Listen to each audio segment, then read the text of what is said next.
Hey guys, it's Alex from 7th Hour Films, back again with My Hero Academia. Last time on My Hero Academia, we finished off Season 2 with Encounter.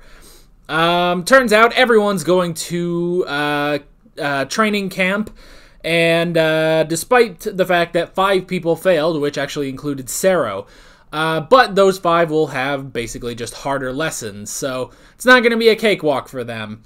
And then, yeah, everyone decided to go shopping for camp gear, and then Midoriya ran into Shigaraki, of all people, who wanted to know what was the difference between him and the hero killer Stain. And once he figured out what was really driving him to be a villain, and he got his conviction. And yeah, that was pretty much that. It was a great episode all around. And very interesting finale, definitely.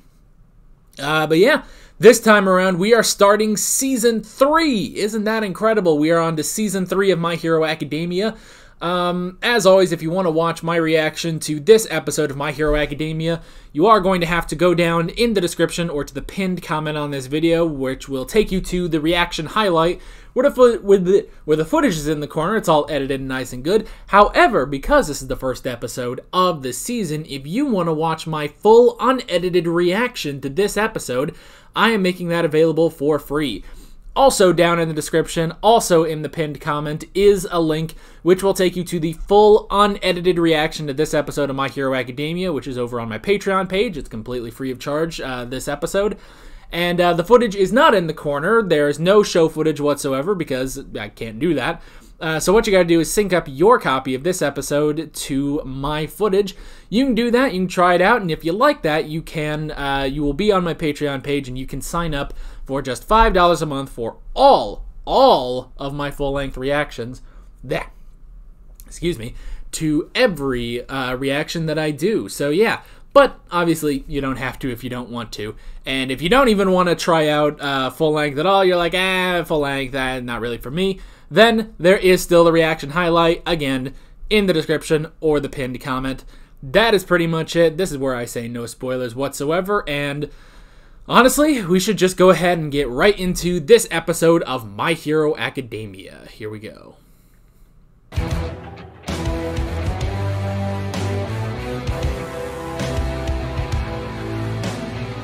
Alrighty,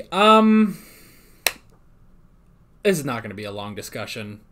It's just not. Okay, I do remember back at the end of Season 1, someone told me that Season 2 and Season 3 started off with, they both started off with a recap episode. And I took that into mind when I started Season 2. And I also looked around, I saw no one reacted to the Hero's Notebook episode, so I watched it on my own time.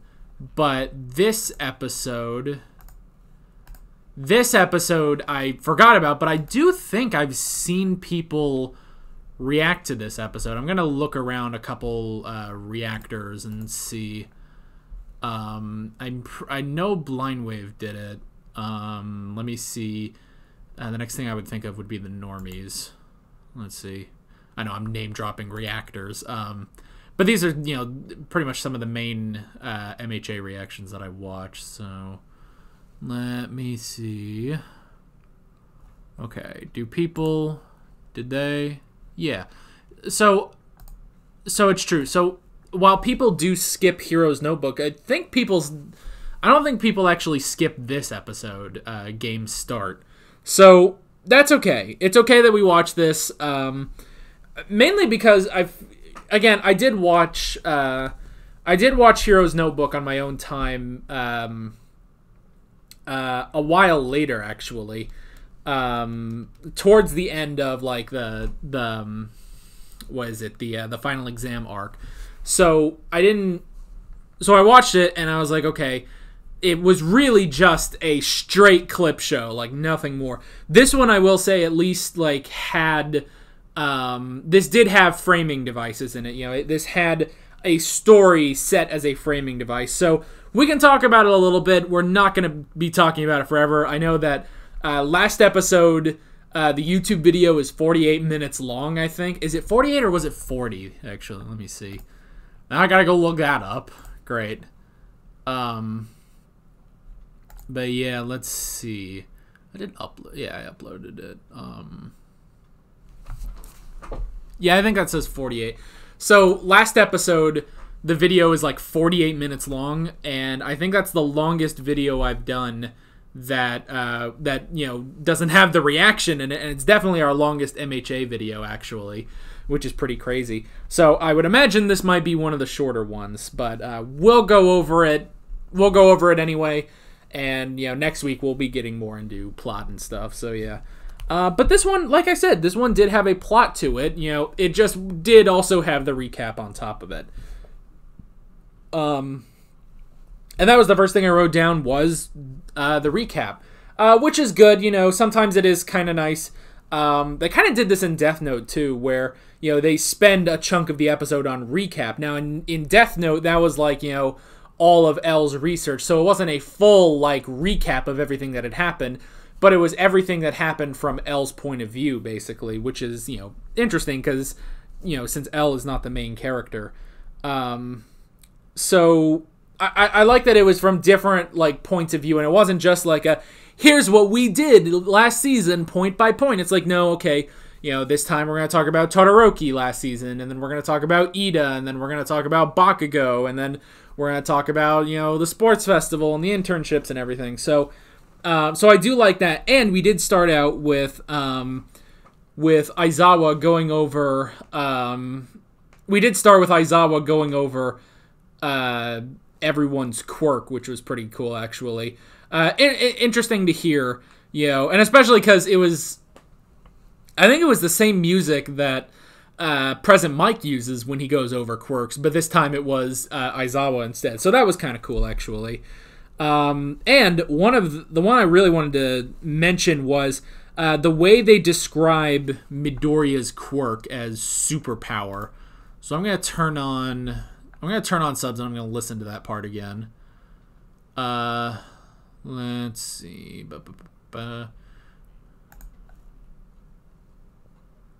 Stealth hero Toru Hagakure. Her quirk, invisibility. She's invisible. The sports festival winner Katsuki Bakugo. Quirk. Yeah, they just say Katsuki, not Katsuki. Substance and makes it blow up. Of course, there's Izuku Midoriya. His quirk is superpower. He can increase the power and physical abilities of isolated appendages or his entire body. Yeah.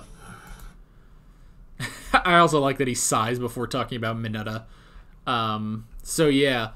So I did like that, the way they describe it, because I mean, it is essentially, that is, how you can describe One for All, but they just describe it as superpower, but it is that, he can power up specific appendages to be super, super strong, or he can spread the power throughout his entire body, which he favors doing now.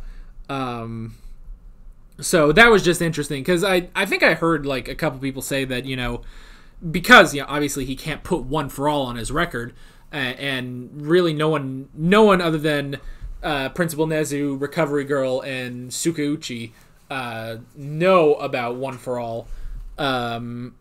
So people like Aizawa, they just view it as superpower, which is pretty interesting.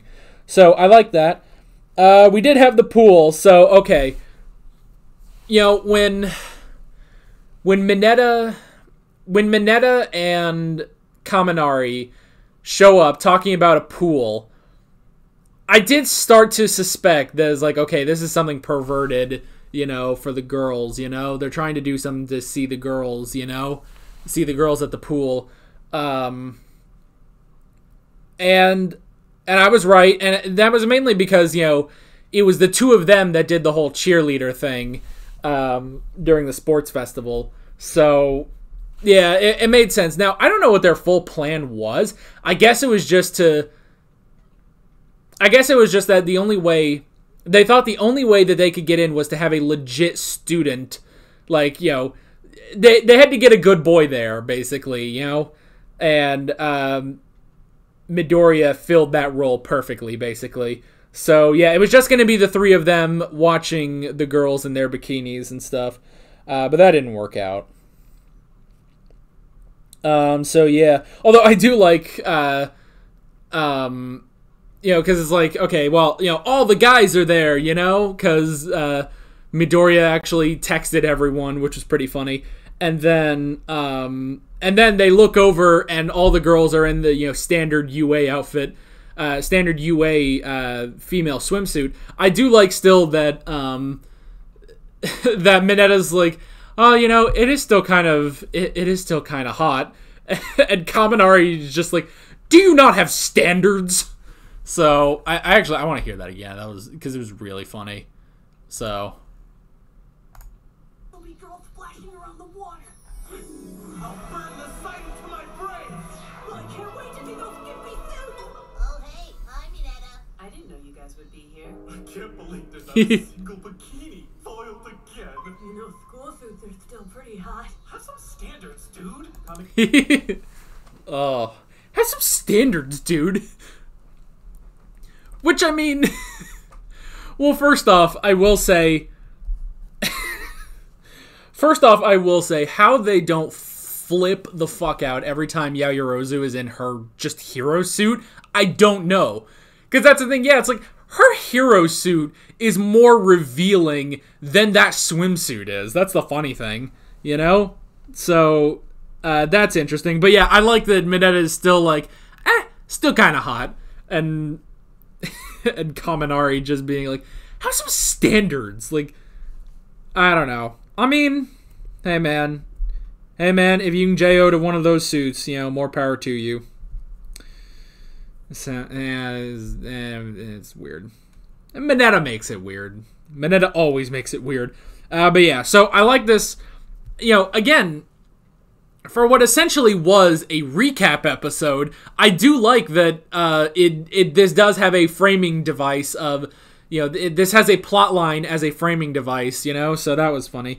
I wrote down the race, which was pretty cool. So they had 3 races of I guess it's 15. Yeah, no, it's 14. There are 14 guys. There's 14 guys and 6 girls in Class 1A because the girls are Yaoyorozu, Uraraka, Asui, Jiro, Ashido, and Hagakure. Shit, I really almost messed that up, but I got them all. Yeah. So it'd be 14 of them, 14 of the guys doing the races, which was pretty funny. And again, just the races that they did, let me see. First off, everyone is buff as shit, I have to say. Like, fuck, everybody is buff. Like, that's actually the ironic thing, is honestly, first off, I feel like the girls in this show, they're getting a lot more than the guys are getting from them. And honestly, I'm sure every fangirl, maybe some fanboys too, are going nuts over all these shirtless gentlemen of Class 1A. Because they're all buff. Even Koda is fucking buff. I'm gonna annihilate you, Deku. And you too, Icy Hot. You bastard. I love that Bakugo he starts with Deku. It's like, I'm going to kill you. Todoroki, you too. It's like he always makes sure to go to Todoroki next. I like that, actually. It's really funny. It's like, he makes sure that everyone, understands where he's coming from, So, yeah. All right, now everyone on your marks. Yep. All right, so the first race is Mineta. Shit, this is testing my naming. Tokoyami, Koda, Bakugo, and Kirishima. And Bakugo is the winner. Asshole doesn't swim, though. He just flies over. So, yeah.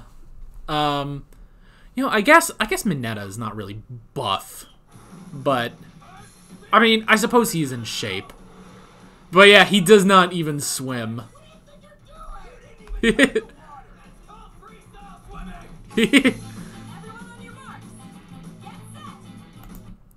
Okay, so this race 2 is Sato, Kirishima, Sero, Aoyama, and Todoroki. Todoroki winning again because he doesn't swim. And then the last group, which is a group of 4, being Ida, Midoriya, Ojiro, and Shoji. Yes. Whew, this is a test of my knowledge. This is really a test to make sure I have all the names down. But I think I've got everyone. So yeah. You know what's interesting? It's interesting that you never see Shoji's face. He always has something covering up his face, which is interesting.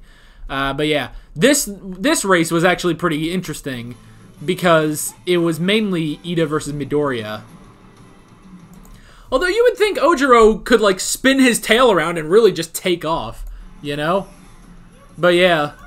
But I like, you know, he's doing the same thing that he did like in the pits during the obstacle course race. You know, he's just gliding across, and then Midoriya starts using One for All full cowling, which is pretty cool that he can swim like that.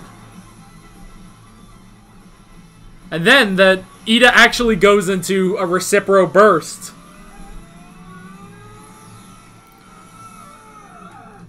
But Midoriya is the winner, which is pretty cool. So yeah. And then I wrote down the final race, which was going to be Midoriya, Bakugo, and Todoroki in a race. But then it got shut down by Aizawa, so oh well. We'll never know. The next thing I wrote down is Kirishima. You know, it's interesting. Kirishima is basically Bakugo's only friend. Like, I've noticed that. It's like, you know, Bakugo actually took the time to tutor Kirishima, you know? And, like, and, you know, the reason that Kirishima was late to the pool was because he was convincing Bakugo to get out of the house and come join them, you know? And then at the end, you know, he said, like, hey, you know, like, they're going home together, so I'm sure the shippers are going nuts, but whatever. But yeah, that's pretty interesting, like, the relationship between, I guess, honestly, a friendship between Bakugo and Kirishima. At least there's one. At least he has one, so that was interesting. And the last thing I wrote down was the location, that the location has changed, and only the higher-ups at UA know about the location change for the training camp. Which is pretty interesting, actually, you know, because, you know, they are being very cautious. You know, they said no one can go on any summer trips. No one can go on any trips during the summer, which fucking Yaoyorozu being like, oh, I was going to tour Venice with my parents. And it's like, come on. I'd love to go to Venice with Yaoyorozu. That sounds so amazing. Anyway. Not the point. But yeah, so now the way they kind of said it, you know, don't tell anyone, you know, as I was saying, don't tell anyone, and then it cuts to Shigaraki like, hey, I've got a new game we're gonna play. Is that to imply that, you know, how does this information leak to the villains? Like, are we to imply that there might be like a traitor, I guess, you know, like something like, are we to imply that there's like a mole within UA? That'd be crazy. We also, I have to say, we did get a couple scenes with, you know, that teacher. We don't really know. We've never really seen that teacher. He wasn't in the finals or anything. So that was interesting. Don't really know his deal, or his name for that matter. Class A's abilities, if I must. We have to increase each of the students' quirks this summer. Agreed. Yeah, I don't know who this guy is. They've shown him like in like faculty meetings when they talk about the USJ incident, but we don't know who he is or what his power is, and he wasn't at the final exam. So yeah, I don't know who he is. I don't know. Maybe he's the gym teacher, which is why maybe he's going to be the training camp guy. That's all I could think of, and that's just on a guess. So yeah. And it's also interesting Aizawa was going to go over Class 1B. Oh, wait, I bet you he is. I bet you this guy is Class 1B's teacher. Yeah, like Aizawa is to Class 1A, you know. Aizawa is Class 1A's homeroom teacher, so yeah, actually that would make a lot of sense if this guy was Class 1B's. So that's why Aizawa has to explain everyone's quirks to him, and then they were going to go over Class 1B as well. So it'd be interesting. I'm curious if Class 1A and Class 1B are going to have the same like campground, basically. That'd be kind of cool. Get more of them. But that's pretty much all I wrote down. We did actually talk for a little while about this, which is interesting.